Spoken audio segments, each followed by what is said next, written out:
Hi everyone, welcome back to GreyBeard Media. This is the second video I plan to do this week at Anfield.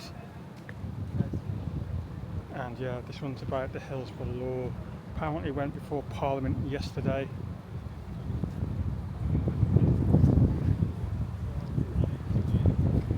It's the landmark moment from justice, accountability and transparency in the UK.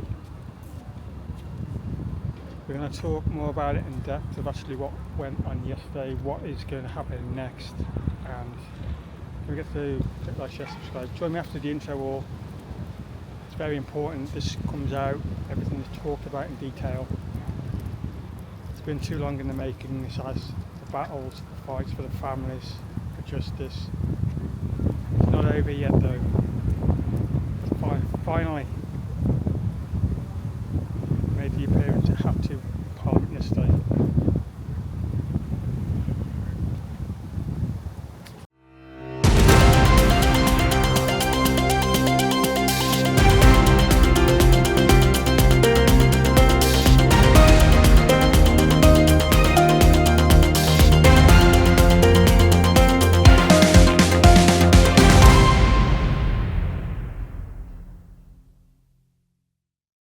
Welcome back everyone, but to understand the full story we need to look back in time. Now on 15th of April 1989, 97 Liverpool football fans tragically lost their lives in the Hillsborough disaster. Over the years, families and campaigners have fought to reveal the truth about what happened, to hold authorities accountable and to make sure such injustices aren't ever repeated again. One of the issues has been the failure of public bodies to fully own up when mistakes are made, plus legal imbalances. In many cases, families up against powerful state institutions. It's been going on decades. Power struggle against the establishment, the lies, the bullshit. It took a whole city to stand up, unite, not just this city though. Let's move on to the next part. So in this part we'll cover what exactly is the Hillsborough Law. So what has finally been introduced, the new legalisation, is officially called the Public Office Bill, but it's widely referred to as the Hillsborough Law. The key features the professional and legal duty of candour, public officials and authorities. That mean those in public offices are required to act with honesty and integrity, not just to morally but legally deliberate cover-ups or misleading behaviour and lead to criminal sanctions. A new office for misleading the public. So if public authorities or individuals in power deliberately misled, there will be a legal path to hold them accountable.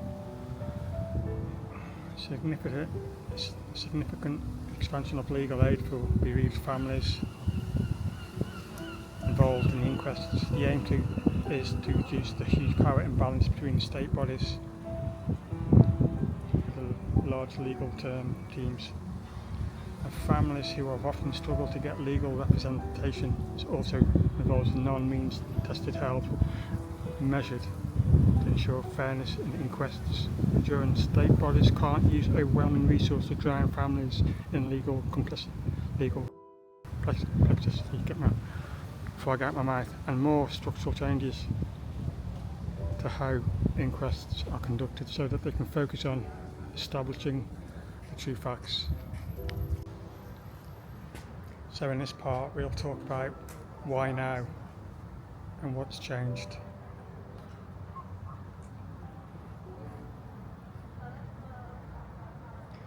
Persistent pressure from Hillsborough families and the campaign groups over many years. This was included legal work, public campaigning, speeches, promises and politicians and more. The government's manifesto commitment, Labour pledged to bring this law in. Learning from other public scandals and disasters like Grenfell, the Post Office Horizon scandal, infected blood, Windrush, there is now a broader consensus that laws need to stop the culture of cover-ups and ensure public bodies are accountable. And that's why this is important to put out there in the public domain. The scandals, the cover-ups. Too many families have had to struggle painfully over the years to get justice for their loved ones, and it's been heartbreaking to watch. It should never have been this many years or decades on. The nastiness of some people, the media, scum newspaper, and a lot more, all of them vile to the core, lying about innocence. In this part we're covering the potential changes and what people are looking for.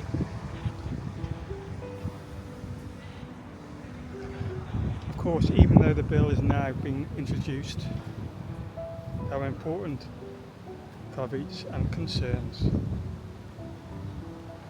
Pollution risk campaigners are warning the bill could be weakened during its passage through Parliament. Key risk areas include how strictly the duty of candour will be enforced and the counts of serious breaches, and whether criminal sanctions will be meaningful. Legal aid funding, one big question is whether the promised expansion of legal aid will be sufficient, properly funded. Families losing out due to lack of representation has been one of the biggest injustices of this whole campaign. Timeline and implementation, even once the bill passes, implementation will take time. It needs to go through multiple parliamentary stages, Commons, the Lords, possible amendments, scrutiny and implementation in practice. Keeping the promise honest, families are clear they want an all or nothing, meaning it must deliver in full what was promised, not a watered down version. This is why it's not over yet by a long way. It's got to be all or nothing. Families have campaigned, they've fought tirelessly over decades,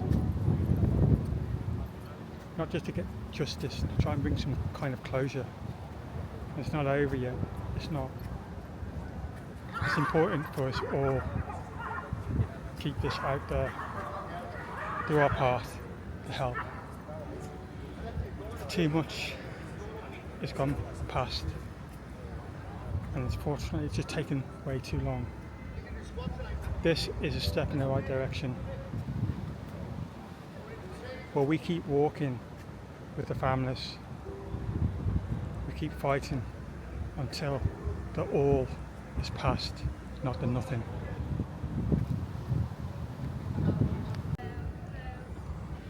In this part, we will cover why it matters and the broader impact of it all, because it's going to have an impact right across the country, right across anything that's close to happening like this again. This is more than just about one tragedy. This past and full Hillsborough Law could change how public institutions are held to account across the UK, for an example.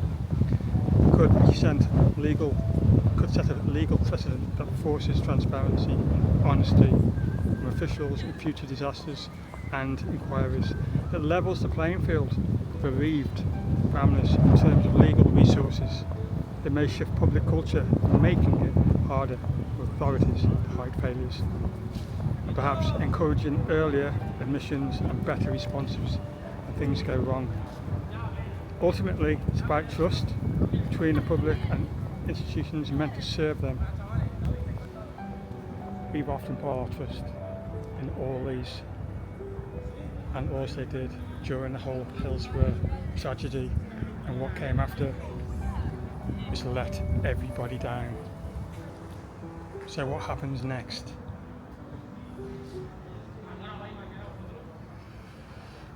The bill is introduced in Parliament like it was yesterday.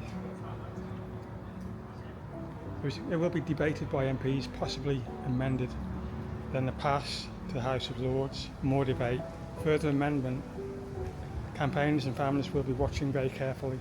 They want to ensure the version passed is not diluted. Implementation, the law once passed needs to be enforced properly. Courts, inquests, the public bodies will need to follow the new rules. This matters fully, and it's the only way. We've got to put it all in full in the Lords or wherever,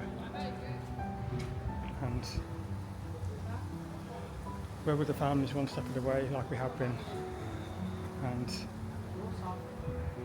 it's times like this trying to put a final push on getting the law in place. So this is the final part, which is the closing and the reflections.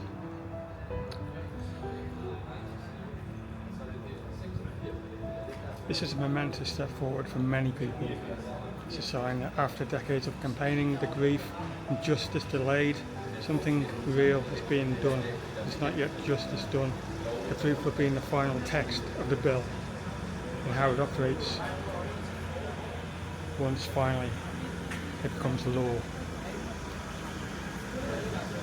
That's what we all want.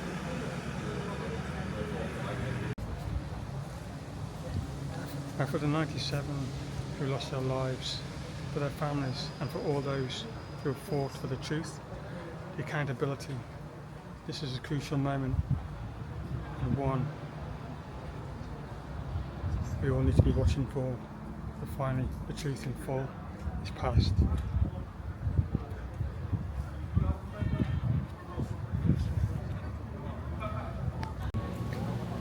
So that wraps up the second Anfield bid. I had to cover this one. As soon as I found out about the Hillsborough Law first getting talked about yesterday in Parliament, not the full hearing though, so there's a long way to go as yet. But I needed to do a video about it, keep it out there in the public domain, because this matters a lot. It matters too much. Too much has gone past for the families of over 36 years, is it? It's been one constant struggle and battle. These families now deserve closure on the Hillsborough Law. Thank you for watching. See you for the next one. Don't forget to like, share, subscribe. Bye for now.